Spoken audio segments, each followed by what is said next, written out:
Hi అండి. ముద్దపప్పు, పచ్చిపులుసు ఈ రెండిటి కాంబినేషన్ భలేగా ఉంటుందండి. మాఘం ఆదివారాల్లో 4 ఆదివారాలు కూడా ఉల్లిపాయ కానీ, ఆయిల్ కానీ వాడకంట. మా సైడ్ అయితే ఇలాగే చేసుకొని తింటారండి. ఎంతో టేస్టీగా ఉంటుంది. ఎలా చేయాలనేది మన వీడియోలో చూసేద్దామా? చక్కగా చింతపండు పులుపునైతే తీసుకుని పక్కన పెట్టేసుకోవాలండి. ఒక వంకాయ, టమాటో, పచ్చిమిర్చి కాల్చుకుని తొక్క తీసుకుని పక్కన పెట్టుకోవాలి. ముగ్గురు అరటిపండు ఒకటి తీసుకోండి.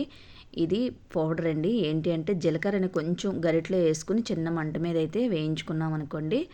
అది కొంచెం వేగేసరికి తీసేసుకుని ఆ వేడిగా ఉండగానే సాల్ట్ వేసేసుకుని పౌడర్ చేసేసుకోవాలి. అది కూడా పౌడర్ అయిపోయాక దానివల్ల టేస్ట్ అనేది ఉంటుందండి. కొంచెం బెల్లం కూడా వేసుకుని మొత్తంగా కలిసేలాగా కలిపేసుకోవచ్చు. ఈ జీలకర్ర పౌడర్ వల్లే చాలా టేస్ట్ వస్తుందండి. మీకు అది బ్లాక్గా కనిపిస్తుంది కానీ అలా లేదండి. చక్కగా వేగింది, చాలా బాగుంటుంది. ఒక్కసారి ట్రై చేయండి, కామెంట్ చేయండి.